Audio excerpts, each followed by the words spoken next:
जब तक आपका आयु पूर्ण नहीं होती तब तक आपका मारक ग्रह आपको मारेगा नहीं, मृत्यु तुल्य कष्ट दे सकता है। मृत्यु तुल्य कष्ट दे सकता है। यस। जब जब किसी भी जातक के जीवन में शनि की महादशा आएगी तब तब हिसाब ही होगा, वो परेशान ही होगा। शनिदेव कहीं भी आपको ये नहीं कह रहे हैं कि भाई मेरा काम दुख देने का है। उनका कर्म सिर्फ इतना है कि ये जिस भाव में बैठे हैं, जहां इनकी दृष्टि जा रही है, वहां डिसिप्लिन रहिएगा। शनिदेव नवम भाव के एक ही बात कहते हैं कि यदि व्यक्ति धर्म संगत होकर चले, धर्म के आधार पर चले, तो यकीन मानिएगा इससे श्रेष्ठ शनिदेव की स्थिति कोई नहीं हो सकती।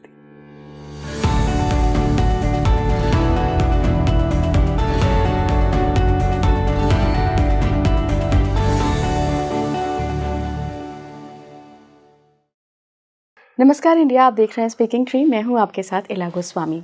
आज के पॉडकास्ट में हम शनिदेव के बारे में जानेंगे। कौन कौन से कुंडली के ऐसे भाव होते हैं जहां पे शनिदेव अच्छे रिजल्ट्स यानी कि शुभ रिजल्ट्स देते हैं, कौन से ऐसे भाव होते हैं जहां शनिदेव थोड़ा सा परेशान करते हैं।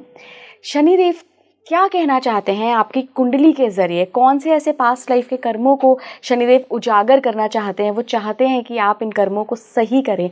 सब पर आज बात होगी। मेरे साथ बहुत खास मेहमान जुड़ रहे हैं, renowned astrologer and coach Rahul Kaushik sir. बहुत बहुत स्वागत है सर आपका स्पीकिंग ट्री। जय श्री राम।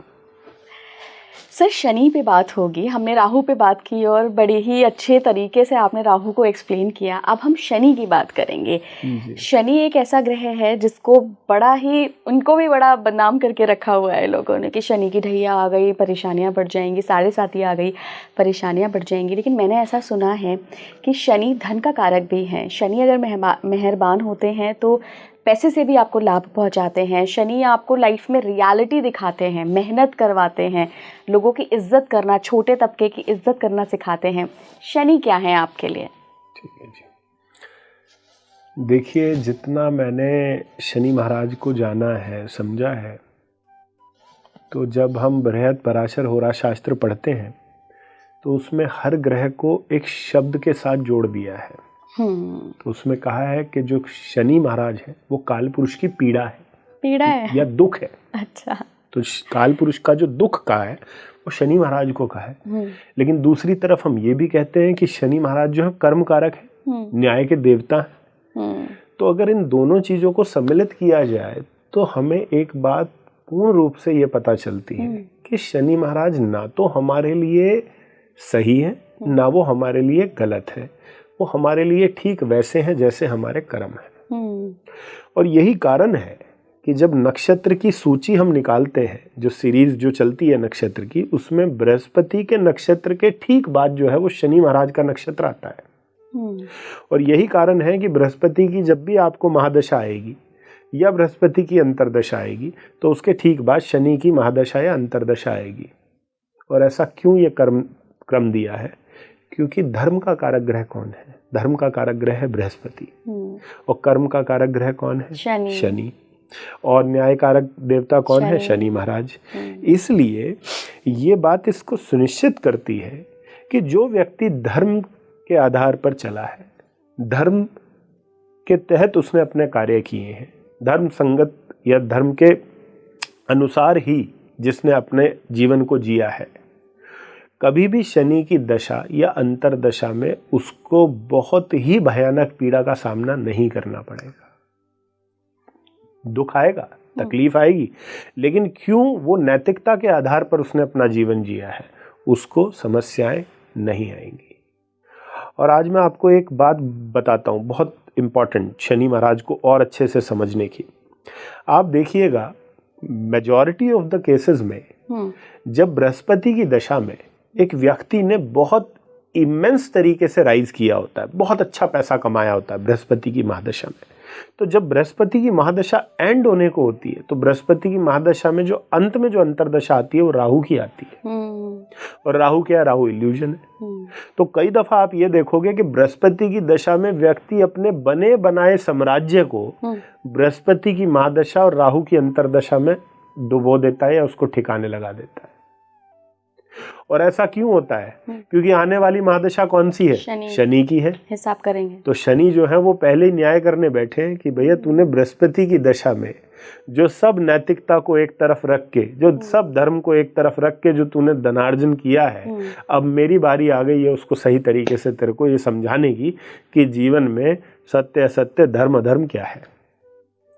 और एक बहुत इंपॉर्टेंट चीज हमें जाननी पड़ेगी शनि की, हम केतु को हमेशा मुक्ति से जोड़ देते हैं और हम हमेशा ये मानते हैं कि स्पिरिचुअलिटी के लिए या अध्यात्म के लिए सबसे प्रमुख ग्रह जो है वो केतु है, क्योंकि वो हमें अध्यात्म देता है। लेकिन अध्यात्म की शुरुआत कहाँ से होती है? अध्यात्म की शुरुआत होती है विरक्ति से, जिसको अंग्रेजी में हम डिटैचमेंट भी कहते हैं। तो अगर आपसे कोई ये पूछे कि डिटैचमेंट का कारक ग्रह कौन है, तो वो कोई और नहीं, वो शनिदेव है। इसलिए शनिदेव ही वो ग्रह हैं जो हमें डिटैचमेंट भी देते हैं। इसलिए जब जब आपकी शनि की अंतर्दशा आएगी या जब जब आपकी शनि की महादशा भी आएगी, आप अपने आप को बहुत डिटैच फील करोगे। आप भरे पूरे परिवार के अंदर होते हुए भी कई बार आपको एक अलगाव की स्थिति अपने अंदर महसूस होगी कि नहीं, क्या मैं वास्तव में ये लोग मेरे हैं, क्या वास्तव में मुझे इनकी जरूरत है। और एक एकांत जो है वो आप अपने अंदर जो है वो महसूस करोगे। तो अगर किसी व्यक्ति को ये सब चीजें महसूस होती हैं तो इसका कारण यही है कि शनि जो है वो, शनिदेव जो है वो आपके जीवन में डिटैचमेंट को लेकर आते हैं। और डिटैचमेंट को देने का उनका जो उद्देश्य है वो ये नहीं है कि उनको आपको कुछ पीड़ा देनी है। डिटैचमेंट देके वो आपको इस जीवन की हार्श रियलिटी से अवगत कराते हैं कि वास्तव में जो आध्यात्मिक रूप से बात कही है कि कोई किसी का नहीं है, हर व्यक्ति अपने कर्म के आधार पर आया है। जो हम कहते हैं माँ बाप के कर्म इसके उसमें आ गए या इसके कर्म माँ बाप से आ गए, तो हमें कहीं ना कहीं समझना पड़ेगा कि हर व्यक्ति अपने कर्म अनुसार ही आया है और अपने कर्म अनुसार ही जाएगा। और इस बात को समझाने वाला शनिदेव से अच्छा ग्रह इस जीवन में कोई नहीं है। बिल्कुल सर, आपने कहा कि काल पुरुष की कुंडली में जो शनि है उनको पीड़ा बताया गया है, तो क्या ये यूनिवर्सल लॉ बन जाएगा फिर एस्ट्रोलॉजी का कि जब जब किसी भी जातक के जीवन में शनि की महादशा आएगी तब तब हिसाब ही होगा, वो परेशान ही होगा? ठीक है, तो मैं इससे पहले एक प्रश्न आपसे करता हूँ। अगर मैं आपसे कह रहा हूँ कि इस रास्ते पर गड्ढे बहुत हैं, कृपया देख कर चलिएगा, तो आपको क्या करना होगा? देख के चलूंगी। देख के चलोगे, थोड़ा रिस्पॉन्सिबिलिटी के साथ चलोगे। हाँ जी, हाँ जी। बेपरवाह होके नहीं चलोगे ना, थोड़ा रिस्पॉन्सिबल हो जाओगे। नहीं, मुझे देखना है, मुझे कदम अपना सोच के रखना है। अगर गलत रख दिया तो पैर में चोट लग सकती है, शरीर को चोट लग सकती है। अब शनिदेव आपको क्या कहते हैं? शनिदेव कहते हैं कि वो आपकी कुंडली में, जन्म कुंडली में जिस स्थान पर भी बैठे हैं, वो स्थान आपके लिए पीड़ा का कारण जो है वो बन सकता है। क्यों पीड़ा का कारण बन सकता है? अब ये नहीं कह रहे बनेगा, वो कह रहे बन सकता है। क्यों? क्योंकि यहाँ आपको कहा गया है कि उस स्थान को देखकर चलिएगा। अच्छा, वहां रिस्पॉन्सिबल होकर चलिएगा। कैसे रिस्पॉन्सिबल? मान लीजिए किसी का सैटर्न सेकंड हाउस में है, तो सैटर्न सेकंड हाउस में जब पीड़ित अवस्था में होता है तो आप देखोगे कि ऐसे व्यक्ति का जो खान पान है बहुत गलत हो जाता है। अब गलत का आधार हम अभी उसमें डिबेट में नहीं जाते कि वेजिटेरियन खाना अच्छा है कि नॉन वेज खाना अच्छा है, वो सब एक अलग एक डिबेट हो जाती है कि क्या सही है क्या गलत है, वो सबके अपने अपने आधार हैं। लेकिन जब सैटर्न सेकंड हाउस में बैठेगा तो व्यक्ति का खान पान जो है वो बहुत गलत हो जाता है। अभी मैंने आपको एक उदाहरण दिया कि शनिदेव क्या कह रहे हैं? देख कर चलिएगा। तो सेकंड हाउस में शनिदेव क्या कह रहे हैं? अपने फैमिली मैटर्स, अपने खान पान और अपना वित्तीय जो आपकी स्थिति है, आपका जो फाइनेंस है, उसमें डिसिप्लिन्ड अप्रोच के साथ चलिएगा। एक डिसिप्लिन मेंटेन करिएगा। ये नहीं कि आज ये मन किया तो कुछ भी खरीद दिया और किसी को देने की बात आई तो कुछ भी नहीं दिया, सब पकड़ कर बैठ गए।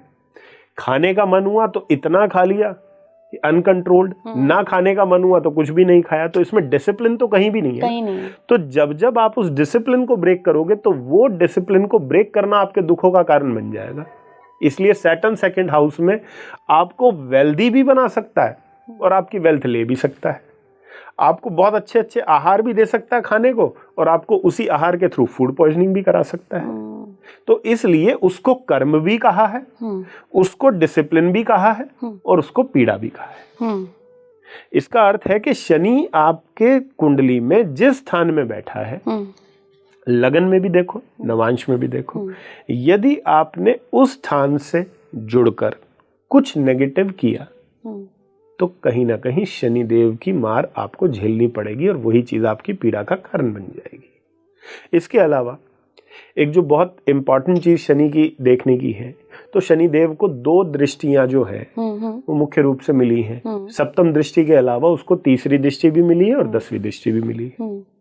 अब इनमें सबसे मुख्य जो है वो 10वीं दृष्टि है, क्योंकि शनिदेव जो है वो खुद कर्म के कारक है और जहां पर भी उनकी 10वीं दृष्टि जाएगी वो जगह जो है वो कर्म के रूप से बहुत इंपॉर्टेंट हो जाती है, बहुत महत्वपूर्ण हो जाती है, उसका महत्व बहुत बढ़ जाता है जहां भी आपके शनिदेव की 10वीं दृष्टि जाती है, क्योंकि वहां पर यदि कोई कर्म आपसे नेगेटिव हुआ तो आपको चोट पड़ जाएगी।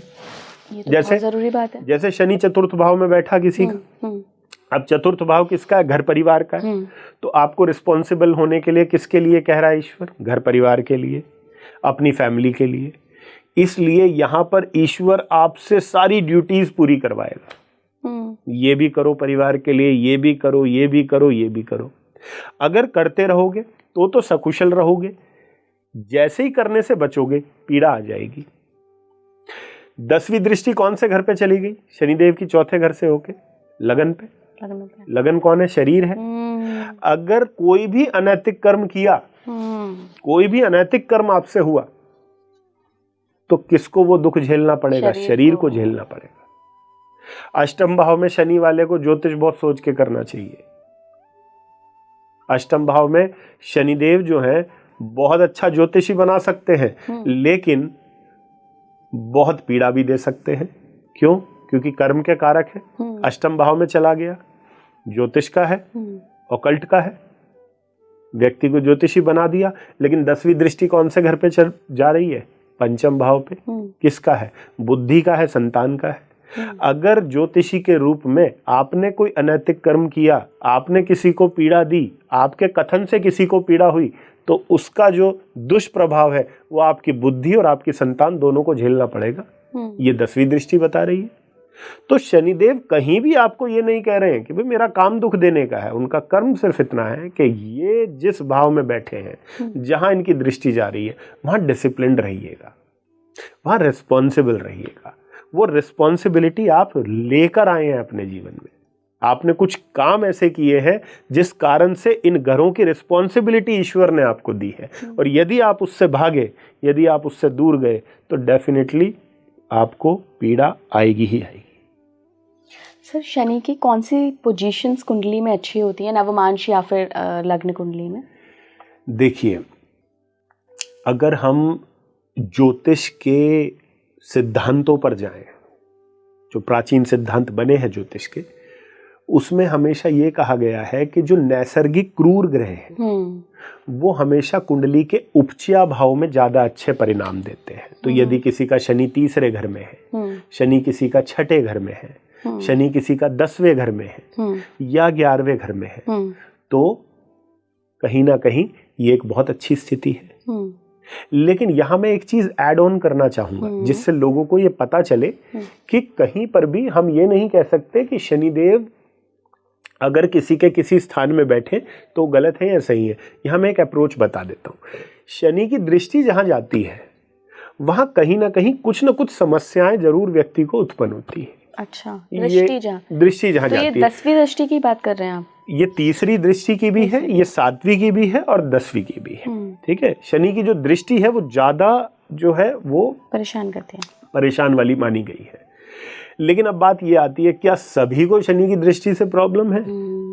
तो इसमें मैं फिर ऐड ऑन करूंगा कि शनिदेव क्या कह रहे हैं? कर्म करो, रिस्पॉन्सिबल रहो। अब रिस्पॉन्सिबिलिटी कोई आज के कलयुग में, आज के देश काल परिस्थिति के हिसाब से 100% तो अपनी पूरी कर नहीं सकता, तो कैसे करेगा? अब सपोज करिए किसी का शनिदेव 9वें घर में बैठ गए, तो 9वें भाव में शनिदेव को मैं बहुत श्रेष्ठ मानता हूँ। बहुत ही श्रेष्ठ जो है शनिदेव 9वें भाव में है। उसका कारण है शनि की 3री दृष्टि जो है वो कौन से घर पे जा रही है? 11वें घर पे जा रही है, एकादश भाव पे। एकादश भाव किस चीज का है? इच्छाओं का है, इच्छा पूर्ति का। इच्छाओं का भी है, इच्छा पूर्ति भी वो करता है और इच्छाओं को जागृत भी वो करता है कि मैं प्राप्त कर लूं। तो यहाँ वो डिजायर्स को कम करेंगे। तो बहुत अच्छी बात है। तो डिजायर्स को कम करना कैसा है? अच्छा है, संतुष्टि मिलेगी, संतुष्टि है, व्यक्ति के अंदर कंटेनमेंट आएगा बहुत अच्छे से। शनि देव की सप्तम दृष्टि कौन से घर पे जा रही है? तीसरे घर पे जा रही है। तीसरा घर क्या है? ये अगेन काम त्रिकोण है। काम त्रिकोण में क्या, यानी कि हम अट्रैक्ट किन चीजों को लेकर हो रहे हैं, तो हमारी अट्रैक्शन को कम कर रहा है।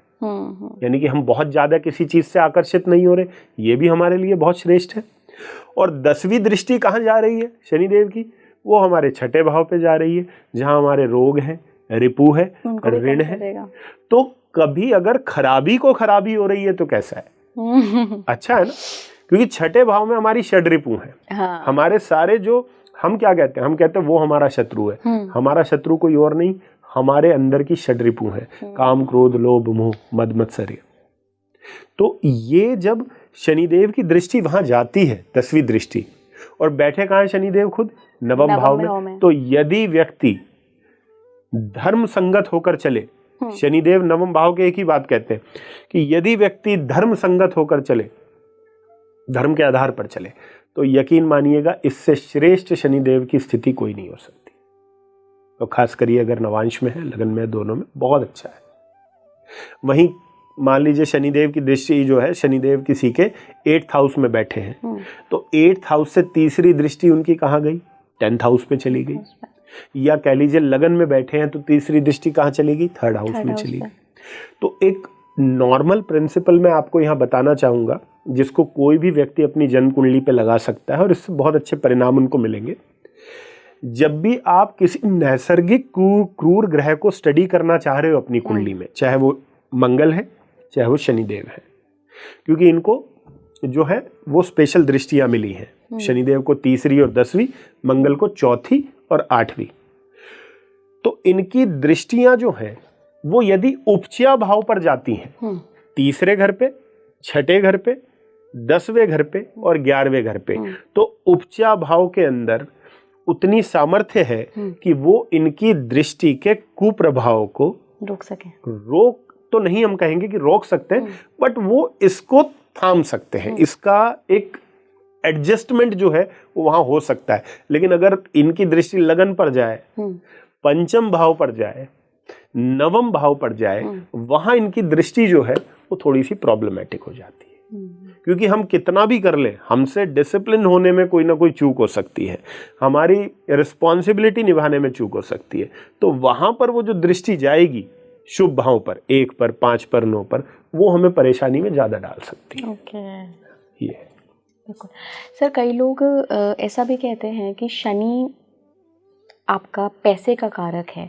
शनि की जब अच्छी दृष्टि पड़ती है या जब अच्छी दशा आती है, अच्छे अगर आप अपनी ही राशि स्वराशि होकर अच्छे घर में बैठे हुए हैं तो बहुत ज़्यादा माला माल भी बना देते हैं। तो शनि क्या वैसे मतलब पैसे से जोड़ते हैं नहीं, या ये सिर्फ मेहनत कराते हैं, आपको डिसिप्लिन में रखते हैं, दंड देते हैं? देखिए, बहुत अच्छी बात आपने पूछी, लेकिन इसमें ना यहाँ पर हमें 2 तरीके से शनिदेव को समझना होगा। हर ग्रह के 2 रूप होते हैं, एक उसका नैसर्गिक प्रभाव और एक हमारी जन्म कुंडली के अनुसार वो कैसा ग्रह है, कहाँ बैठा है। तो यहाँ पर हम इसको 2 रूप में बांट देते हैं, एक फंक्शनल बेनिफिक, एक नेचुरल बेनिफिक या नेचुरल मैलेफिक। तो शनिदेव को अगर हम नेचुरल बेनिफिक या मैलेफिक रूप में देखें तो वो आपकी कुंडली में भी नेचुरल मैलेफिक है और मेरी कुंडली में भी नेचुरल मैलेफिक है। तो एक रूप में तो वो हम दोनों की कुंडली में एक जैसा कार्य करेगा। लेकिन यदि आपका लगन वृषभ है और मेरा लगन सिंह है, तो वृषभ लगन के अनुसार शनिदेव जो है वो योग कारक ग्रह हो गए। तो वो अगर अच्छी स्थिति में बैठे हैं और उनकी दशा आपको जीवन में आ गए, तो इसका अर्थ है कि आप उस समय पर बहुत अच्छे से जीवन में राइज करोगे। वहीं मेरी कुंडली में मैं सिंह लगन का व्यक्ति हूँ। अब सिंह लगन की कुंडली में तो शनिदेव 6ठे घर को भी रूल कर रहे हैं, जो त्रिषाढ़ाया भाव का स्वामी हो गया, और सप्तम भाव को भी कर रहे हैं, जो मारक हो गया। तो अगर ये कहीं दुष्प्रभाव में आ गया और गलत बैठा है, तो ये अपनी दशा या अंतरदशा में मृत्यु या मृत्यु तुल्य कष्ट भी दे सकता है। मारक ग्रह होता है सिंह लगन के लिए शनि? सिंह लगन के लिए मारक ग्रह होता है, कर्क लगन के लिए भी मारक ग्रह होता है। लेकिन यहाँ मैं एक चीज और ऐड कर दूं, क्योंकि कई बार लोग क्या होता है कि वो मारक नाम सुनते ही और दशा को देखते ही उनके मन में पहला थॉट ये आ जाता है, मारक मतलब मार दिया। देखिए, एक चीज हमें समझनी पड़ेगी, आपको जीवन में मारक ग्रह की दशा कितनी बार भी आए, जब तक आपका आयु पूर्ण नहीं होती तब तक आपका मारक ग्रह आपको मारेगा नहीं, मृत्यु तुल्य कष्ट दे सकता, मृत्यु तुल्य कष्ट दे सकता है। यस, डेफिनेटली आपको वो स्टेट ला सकता है कि आप कहो यार हम तो मर गए जीते जी। कई बार आदमी मेंटली इतना टूट जाता है, फिजिकली इतना टूट जाता है, फिनेंशियली, तो इस तरीके के कष्ट जो है मारक ग्रह दे सकते हैं। शनि और किस किस लग्न के लिए मारक ग्रह बनते हैं? देखिए, मारक ग्रह अगर हम देखें तो मारक भाव 2 हैं मुख्य रूप से, दूसरा घर और 7वां घर। तो जहां जहां भी शनि की जो लॉर्डशिप है वो दूसरे घर पे जाएगी या 7th पे जाएगी तो मारक प्रभाव ग्रहण कर लेगा। ये कालपुरुष की कुंडली में आप बता रहे हैं दूसरा और कालपुरुष की कुंडली में तो कालपुरुष की कुंडली तो मेष लगन की है, उसमें तो शनिदेव 10वें घर के कारक हैं, 11वें घर के कारक हैं, हालांकि उसमें बाधकेश भी है, वो तो बाधक ग्रह का अपना कार्य होता है। लेकिन यहाँ पर हम ये कहेंगे कि कर्क लगन के लिए शनिदेव जो है वो बहुत शुभ ग्रह नहीं है, सिंह लगन के लिए जो है वो शनिदेव बहुत शुभ ग्रह नहीं है, वृश्चिक लगन के लिए हम ये नहीं कहेंगे बहुत अशुभ है, लेकिन फिर भी त्रिषडाया भाव में जो तृतेश होने के कारण भी वो थोड़े से वो है। धनु लगन के लिए शनिदेव जो है वो प्रॉब्लमेटिक हो सकते हैं, शनि की महादशा में या अंतरदशा में व्यक्ति को कष्ट अवश्य हो सकता है। मकर लगन की कुंडली में शनिदेव लग्नेश है, लेकिन क्योंकि दूसरे घर में भी कुंभ राशि है जो शनि की अपनी राशि है और मूल त्रिकोण राशि है, उसके कारण भी मकर लगन वाले व्यक्ति को भी शनि की दशा अंतरदशा में कष्ट हो सकता है। कुंभ लगन के लिए शनिदेव एक अच्छे ग्रह हैं, भले वो द्वादश भाव को रूल कर रहे हैं जो 12th हाउस है एक्सपेंडिचर का, लॉसेस का, लेकिन 12th हाउस का जो भी ग्रह होगा, जो भी लॉर्ड होगा, तो वो अपनी पोजीशन और जिन ग्रहों के साथ उसके संबंध है उसके अनुसार वो अपने रूप को बदल सकता है। और वहीं बैठ गए शनि तो वहीं बैठ गए तो बढ़िया, अच्छा है। वो 12th लॉर्ड अगर 12th हाउस में ही बैठा है तो बहुत अच्छा है, 12th हाउस के लिए बहुत अच्छा है, वो शुभ है 12वें घर के लिए, और लगन में बैठा है तो उससे श्रेष्ठ कोई स्थिति हो ही नहीं सकती कि लग्नेश लगन में है। और मीन लगन की यदि बात करें तो मीन लगन के लिए हम कहेंगे कि शनिदेव जो है वो थोड़े अशुभ ग्रह इसलिए हो सकते हैं क्योंकि एकादश भाव के जो है वो स्वामी हैं, और एकादश भाव जो है वो त्रिषडाया भावों में 3, 6, 11 में एकादश भाव का है। तो यहाँ पर अब बात आती है क्या वो हमेशा अशुभ है? तो यहाँ हमें ये समझना पड़ेगा कि बिना ग्रह की पूर्ण स्थिति को देखे वो किन भाव में बैठा है, किन भावेश के साथ बैठा है। हम उस ग्रह को सीधे तौर पे अगर अच्छा या बुरा कह देंगे तो ये बहुत जल्दबाजी होगी। तो भले मीन लगन के अंदर शनिदेव एकादश भाव के स्वामी हैं, द्वादश भाव के स्वामी हैं, यदि चंद्रमा के साथ बैठे हैं जो पंचमेश है या युति में है, दृष्टि में, या लग्नेश के साथ बैठे हैं जो बृहस्पति है, युति में है या दृष्टि में, या नवमेश के साथ बैठे हैं जो मंगल है, युति में है या दृष्टि में है, तो यही शनि की दशा अंतरदशा में भी व्यक्ति को अच्छी सफलता मिल सकती है। और अपने ही घर में बैठे हैं, 11वें में ही बैठे हैं, 11वें में बैठे हैं तो एकादश भाव के स्वामी का उपचा भाव में कहीं भी बैठना, तीसरे घर में, छठे घर में, 10वें घर में, 11वें घर में, कोई किसी प्रकार की समस्या नहीं है, बहुत श्रेष्ठ स्थिति है। आखिरी सवाल सर, जो कि सब जानना चाहते हैं पॉडकास्ट देख रहे हैं तो, कि भाई शनि में इतनी कैपेबिलिटी है कि हमें शनि अच्छा मटेरियलिस्टिक गेन दे सकता है? देखिए, शनिदेव को मटेरियलिस्टिक गेन देने में आपको किसी प्रकार से कोई समस्या नहीं है।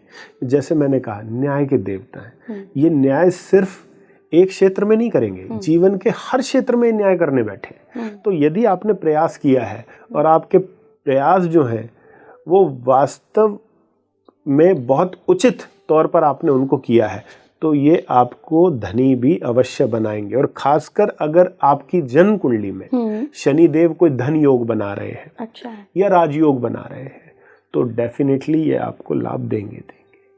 अब राजयोग और धन योग जो है इसकी अपनी एक जो है डेफिनेशन है कि ये कैसे बनते हैं। वो कुछ ग्रहों के कॉम्बिनेशंस होते हैं, उनके कुछ संबंध होते हैं जिसके आधार पर ये धन योग या राजयोग बनते हैं।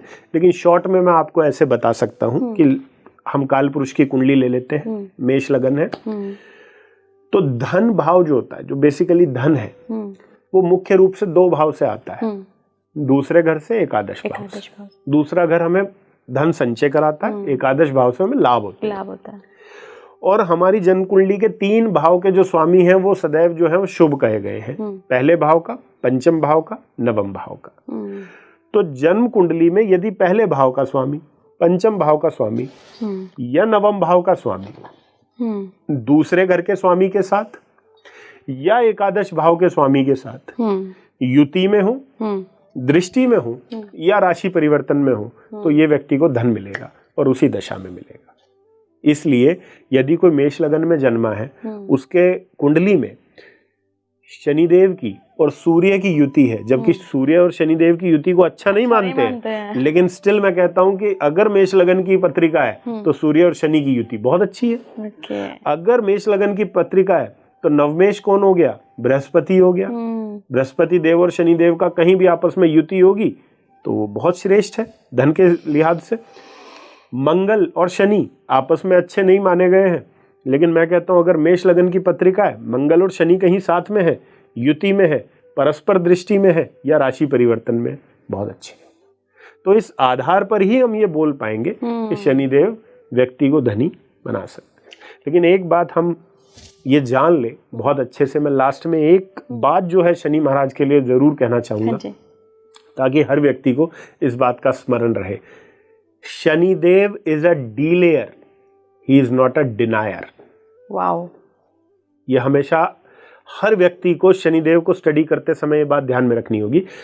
शनिदेव इज अ डीलेयर, वो डीले करते हैं चीजों को, डिनाई नहीं करते हैं। इसलिए अगर आप शनिदेव को ही सिर्फ डिनाई का कारक मान के चल रहे हो तो ये कहीं ना कहीं गलत होगा। तो ये बात हमें समझनी बड़ी आवश्यक है। बिल्कुल बिल्कुल। So thank you so much जुड़ने के लिए इस पॉडकास्ट में, शनिदेव के बारे में इतना सब कुछ बताने के लिए। आपकी कुंडली में शनि किस स्थिति में हमें ज़रूर कमेंट बॉक्स में बताइए। जुड़े रहिए स्पीकिंग ट्री के साथ। नमस्कार।